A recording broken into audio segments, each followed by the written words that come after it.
How's it going, fam? Welcome back to Erica's EDC, and today we have a lot of knives out here. We're going to talk about dullness in knives.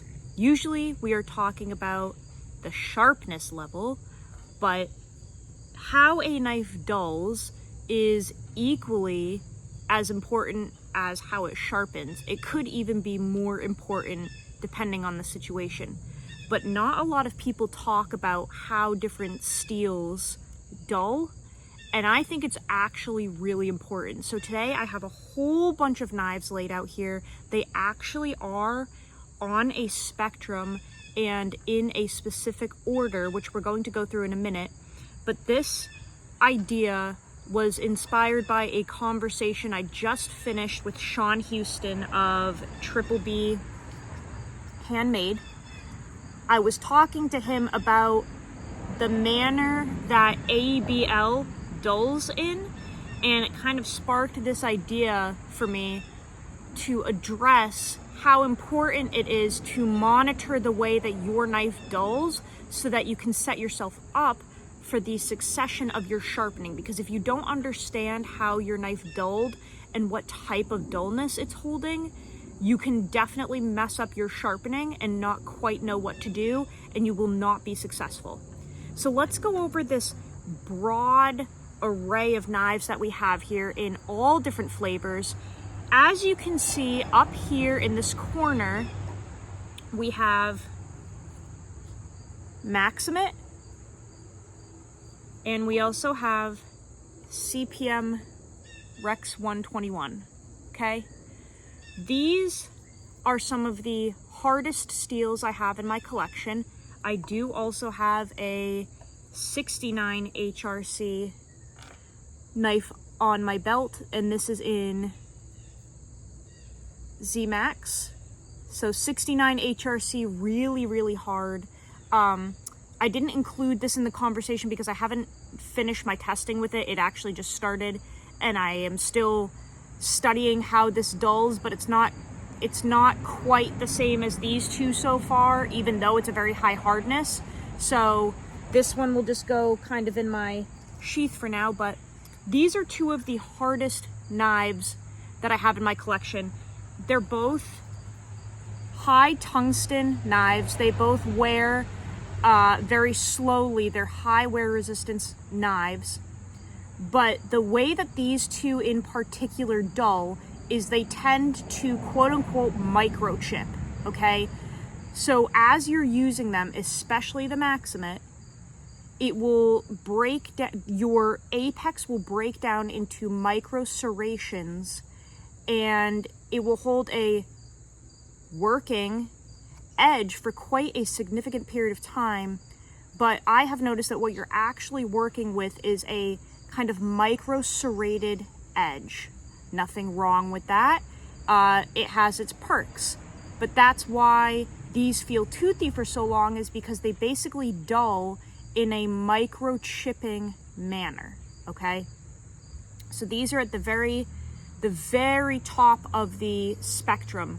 These will hold an edge forever, but the way they break down is essentially you are losing little microscopic amounts of metal from the apex because this steel is so hard that it tends to basically chip out at the apex over time.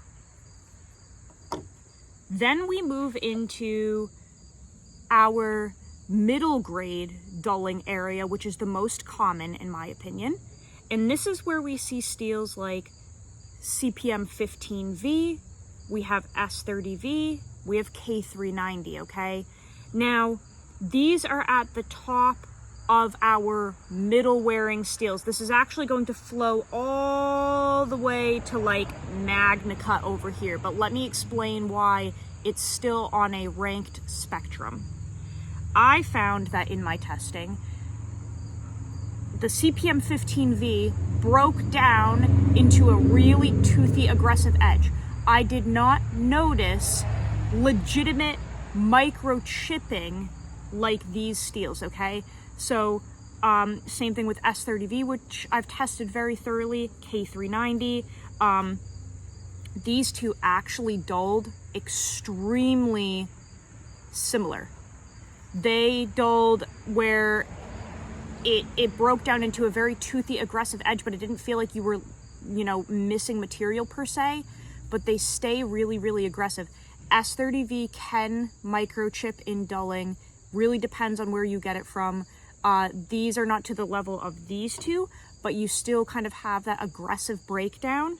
And as we move further down the spectrum, you notice less and less of the microchipping, okay? So once we get into like K390, again, breaks down into a very aggressive, toothy edge, but I found that it feels a little less toothy per se than these two, okay? Then you kind of move into like S90V, CPM S110V area. This will also include CPM S125V. They all, again, break down into a really nice toothy working edge. I've also found that CPM 3V and CPM crew wear, we're moving down the spectrum a little more, so these dull out a little less aggressively, but they still have some really, really nice bite as you use them. You just don't, you're not immediately losing your aggression, okay? Crew wear, same thing. Crew wear stays sticky sharp for a long period of time, as does 3V. And then we actually kind of start to visit some really cool steels, like, in my opinion, Pro Cut. Now, this does depend on the heat treat protocol that you run for it. We do have an edge holding protocol and a toughness protocol. I have found that even with the toughness protocol, though, the way the edge breaks down, it just gets really sticky toothy. It doesn't really glass out, it doesn't slick out. You still hold a decent amount of aggression with Pro Cut.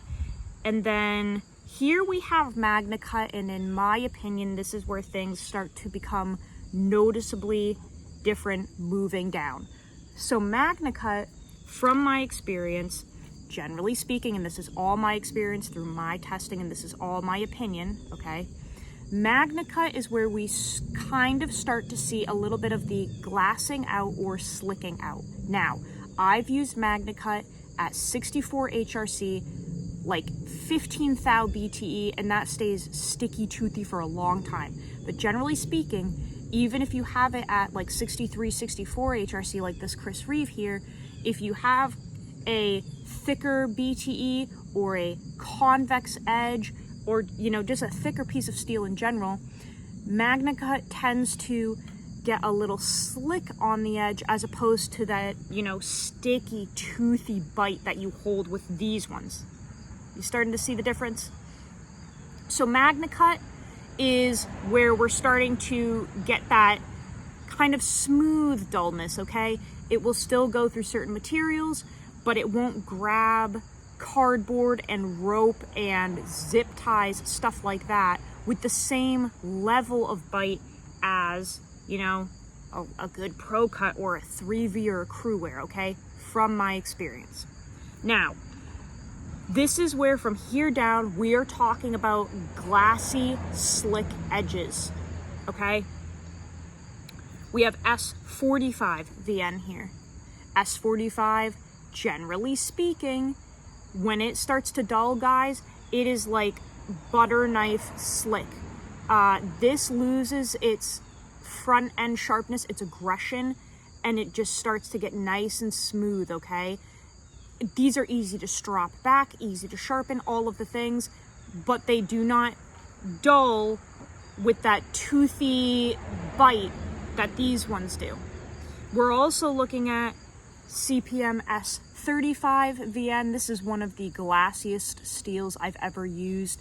You can absolutely get it to take a nasty, toothy front end sharpness edge if you've got it nice and hard and nice and thin, but there's no doubt the way it dulls, it just slicks. It just gets nice and slick, okay? In that same field, we're talking about Nitro V. Now, I will say I've had Nitro V at 63 HRC, and I've used it outdoors, and I have had it, keep a toothy, aggressive edge. But I would say 90% of the Nitro V that I've used, and I have used a lot, it definitely does slick or glass out pretty similar to, these two.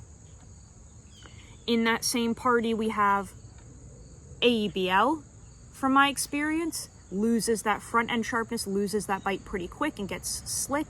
You can still do stuff with all these knives, guys, but they're just a little soft at the edge. And then we're really moving down here into 154 CM and 80 CRV2, where they just flat out, give up. And again, we are talking general knives in these steels. This is especially applicable to production knives. I bet dang near all of these steels could be altered in the way that they not only sharpen, but dull with a custom heat treat, really paying attention to microstructure, really paying attention to geometry, all of the things. But we're just talking about completely general terms and use, okay, guys? So 154 CM, very common to have this glass out, to have it slick out pretty quick.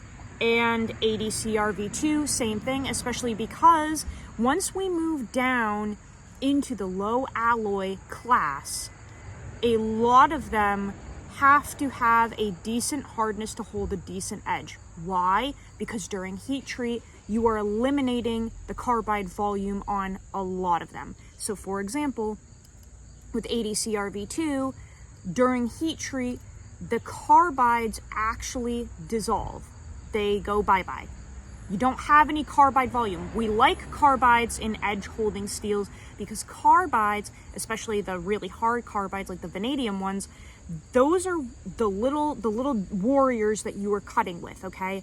Vanadium carbides, tungsten carbides, those are your little dudes with their swords and shields that are holding an edge for a really long time. When you have a steel like 80 CRV2, where all of the carbide content dissolves and kind of goes away, you're solely relying on the sheer hardness of this steel to do your edge holding, okay? So this particular knife is 64-ish HRC, so it actually holds an edge better than some other 80 CRV2 knives that I have. But in comparison to some of the other higher end options on the table, it glasses out very quick. And that's just the nature of this steel, guys. There are a number of low alloy steels where you lose the carbide basically completely. Sometimes you can hold a little bit, like this may have a little bit of carbide volume, but really a lot of them completely eliminate the carbide volume, and you are solely relying on the hardness of the blade and a good heat treat and a good geometry and all of those things to keep your edge holding. Not all of them are like that. Like Pro Cut, for example, regardless of how you heat treat it, it tends to hold on to some sort of carbide volume, some sort.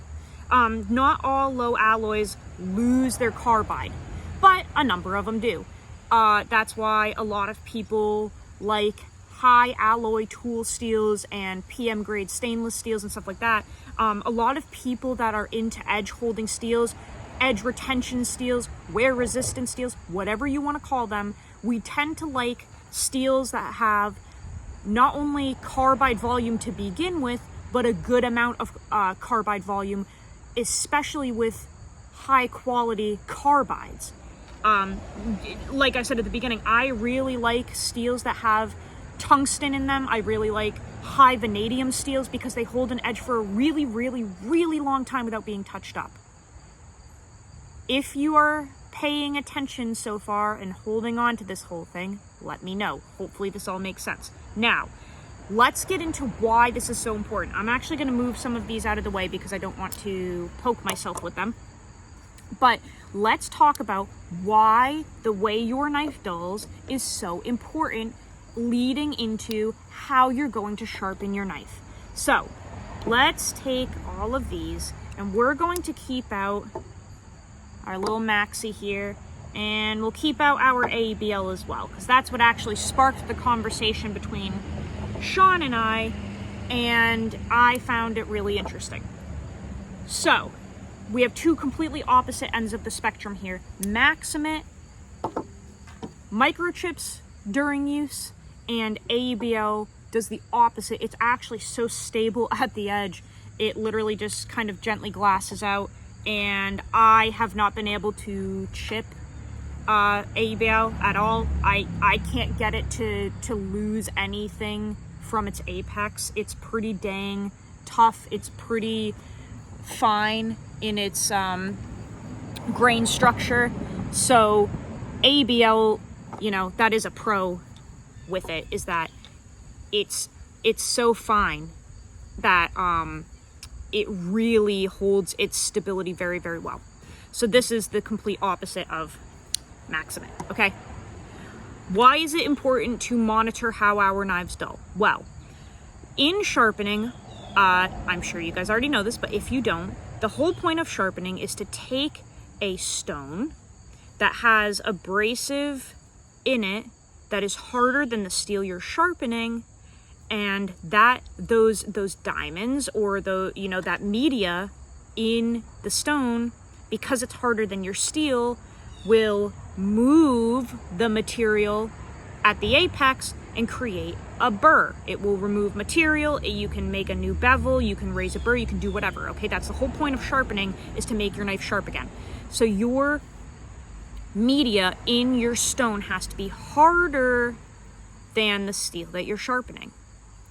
Now, if you have a knife in Maximate, it's a good idea to sharpen it on diamonds, because diamonds are dang near going to be the only thing harder than, 69 HRC Maximate. However, if you know that Maximate microchips during use, and that you probably have a ton of little microchips and micro fractures, the last thing you would want to do is take your Maximate to a 50 grit diamond stone and try to sharpen it. Do you have any guess why? Well, if the diamonds are harder than the steel, and you have a really, really coarse grit stone like a 50 grit, and you've got these giant chunks of diamonds, and you already have micro fracturing and micro chipping at your apex, what do you think is going to happen when you take this Maximate knife that has little boo-boos all over the apex and you start grinding it on this coarse as heck stone with really big, really hard diamonds? You're going to fracture it further, guys. You're going to create more boo-boos. That's why you don't want to just go to the coarsest stone you can find to sharpen your very dull Maximate, because you're actually going to make it worse. If I were to take this knife that is used, okay, let's say it's got, some little chips, some little pieces of metal missing, okay, and let's say I wanted to sharpen it and get a nice toothy edge on it, the last thing I want to do is take a 50 grit diamond stone, or even a 120 grit stone, or even a 220 grit stone, or even maybe a 325 grit stone. The last thing I would want to do is take one of those and start grinding away with this thing. The apex is already weakened, and the only thing you're going to do is break it further, most likely. So it's really important to recognize how your apex is dulling, because ideally for Maximate, if it is dull and you do have a small level of microchipping or fracturing at your apex, the lowest stone I would start at is like a 400. And even then, you have to pay attention to what kind of stone you're using. I would not pick a 400.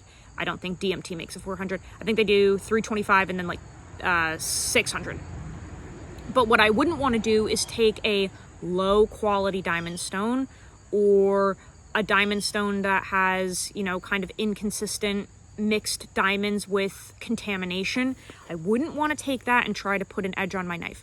What I would want to do ideally is do like a 400 or a 600 really quality stone, like an Atoma or a Veneve, or some sort of really high quality resin bonded diamond stone. That is what Maximate would really, really like. You don't want anything too rough and too aggressive because you're only going to fracture it further. It's already weakened. So paying attention to how your knife dulls is equally or maybe even more important than just trying to get it sharp again. You have to understand what happened at that apex on a microscopic level to heal it again. So for Maximate or Rex 121, if either of these were used pretty well and had rolls and chips and edge damage, for these two, I would definitely pick a Veneve or an Atoma. I find that the Atomas are really aggressive, so I would do like maybe an 800 Atoma. With the Veneves, they seem really soft and smooth and consistent, high quality. Those are bonded stones, so you could definitely do a 400 with those. But use your hands, guys. Feel the top of your stone, okay? Feel how aggressive it is. As long as you have high quality diamonds in there, you'll be able to sharpen these. So don't pick something really rough and aggressive just because it's a diamond. Pick diamonds, pick high quality, but pick something that isn't going to chip your apex even more than it already is, because you're never going to get it sharp, guys. You're only going to damage it further, okay? Now, let's go to the opposite end of the spectrum. Let's talk about steels like ABL or 154 CM or S35 VN, okay? Let's say this is dull, or even this is dull.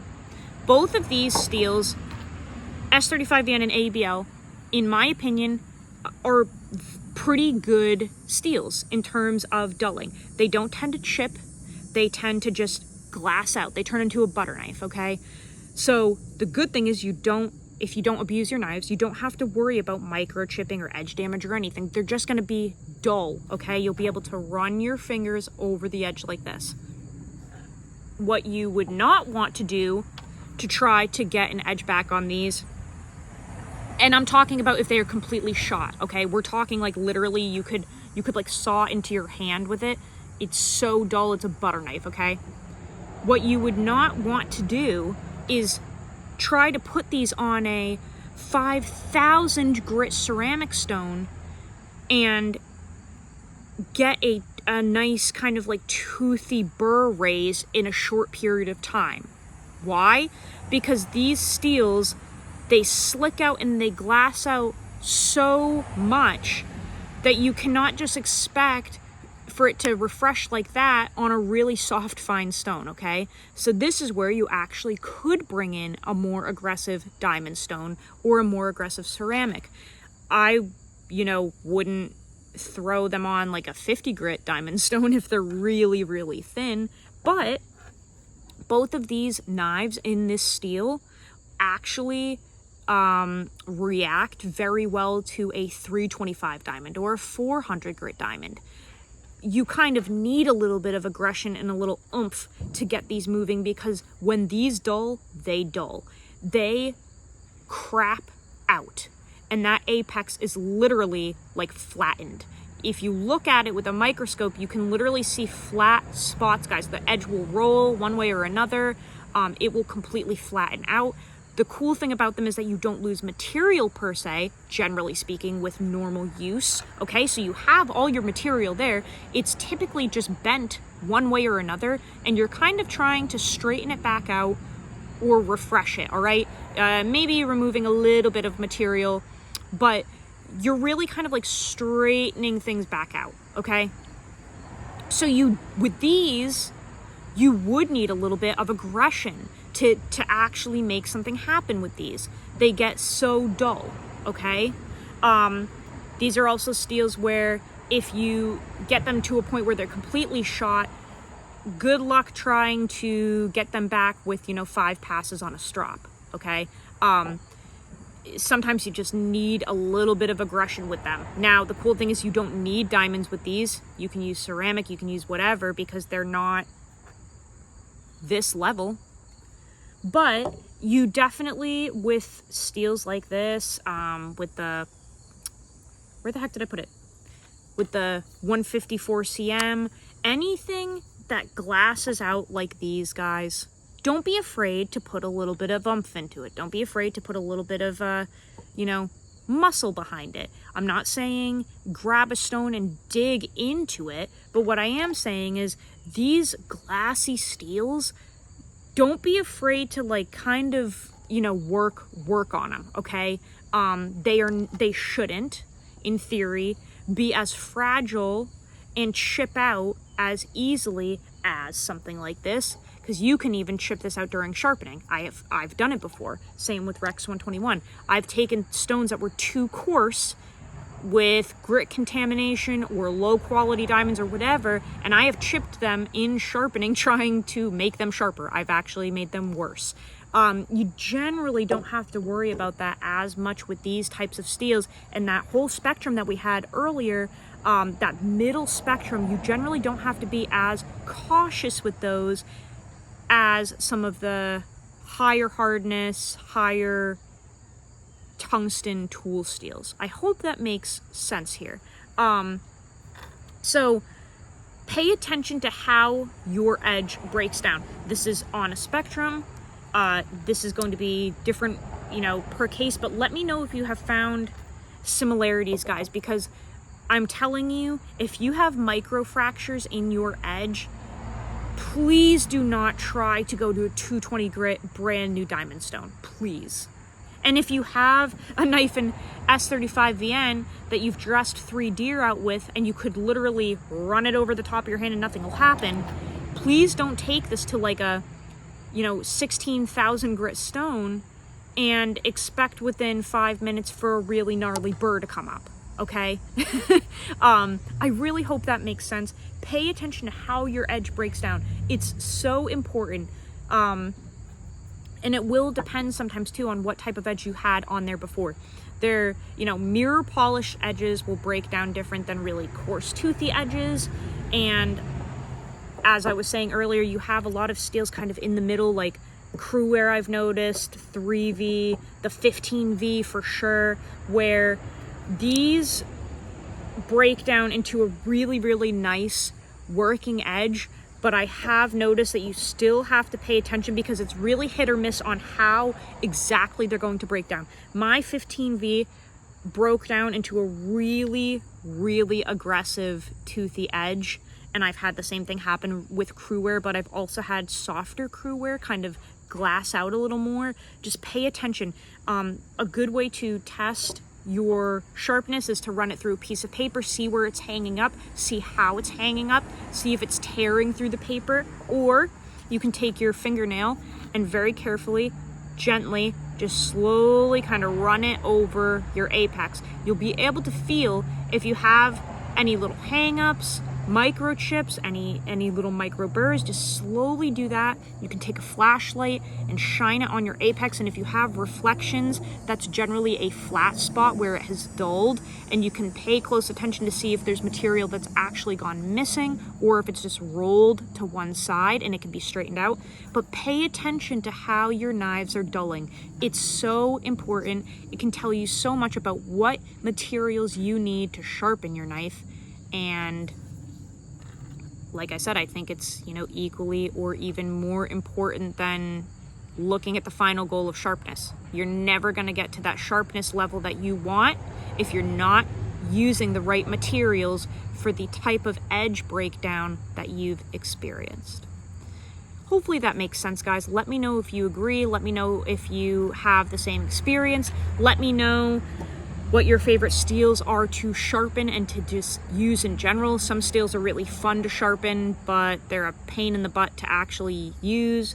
Some steels are a pain in the butt to sharpen, but they're really fun to use. So let me know what you think down below. I want this to be a conversation, but dulling is important, guys. It sucks, but it is important. With that being said, go use your shit. Learn how to sharpen your knives. I'll see you guys on the next video. I love you so much, fam. Take care.